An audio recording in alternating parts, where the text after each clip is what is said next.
કલ્પૂસ home ટેસ્ટમાં તમારું સ્વાગત છે। આજે આપણે બનાવશું અડદ પાક બાળકો માટે।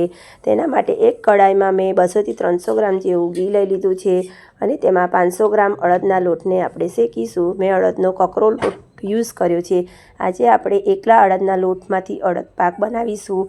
તેને સરસ એવો ગોલ્ડન ગુલાબી થાય ત્યાં સુધી આપણે શેકીશું। મને થોડું ઘી ઓછું લાગતું હતું તેથી મેં ફરી પણ નાખ્યું છે। પછી સરસ એવો ધીમા તાપે આપણે ગુલાબી તેને શેકીશું। આપણો લોટ સરસ એવો શેકાવા દેવાનો। આ અડદ પાક આપણે ગુંદર વગરનો બનાવ્યો છે તેથી તેને બાળકો પણ ખાઈ શકશે। આપણો લોટ સરસ એવો શેકાઈ ગયો છે, તેને આપણે એક વાસણમાં લઈ લઈશું।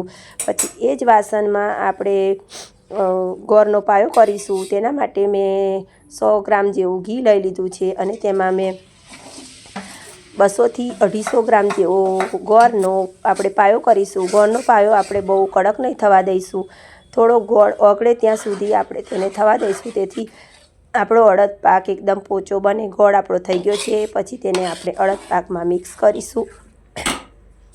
પછી મિક્સ કર્યા પછી કાજુ બદામના ટુકડા, પછી ઇલાયચી પાવડર 2 ચમચી, પછી 25 ગ્રામ જેવું કોપરાનું છીણ નાખીશું, 25 ગ્રામ જેવો સૂંઠ પાવડર નાખીશું અને 25 ગ્રામ જેવો ગંઠોડા પાવડર નાખીશું અને સરસ એવું મિક્સ કરી લઈશું।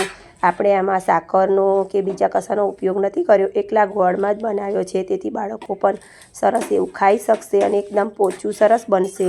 સરસ એવું મિક્સ કરીને આપણે એક ઘી લગાવેલી થાળીમાં તેને સરસ એવું ઠાળી દઈશું।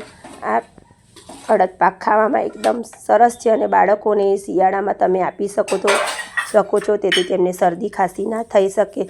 પછી વાટકીની મદદથી સરસ એવું પ્રેસ કરી લઈશું અને થોડું એવું ઠંડુ થાય પછી તેને આપણે મીડિયમ સાઇઝના તમારે જેવા ટુકડા કરવા હોય તેવા તમે કરી શકો છો। મેં મીડિયમ સાઇઝના નાના નાના ટુકડા કરી લીધા છે અને સરસ કાપી લીધો છે। આપણો અડદ પાક ઠંડો થાય પછી તેને આપણે કાઢી લઈશું। આપણો અડદ પાક સરસ એવો રેડી થઈ ગયો છે, તેને આપણે સર્વ કરીશું। તમને મારી આ રેસીપી ગમતી હોય તો મારી ચેનલને લાઈક કરો, સબસ્ક્રાઈબ કરો અને શેર કરો। તમારો ધન્યવાદ। છે ને એકદમ પોચો જેવો અડદ પાક રેડી છે।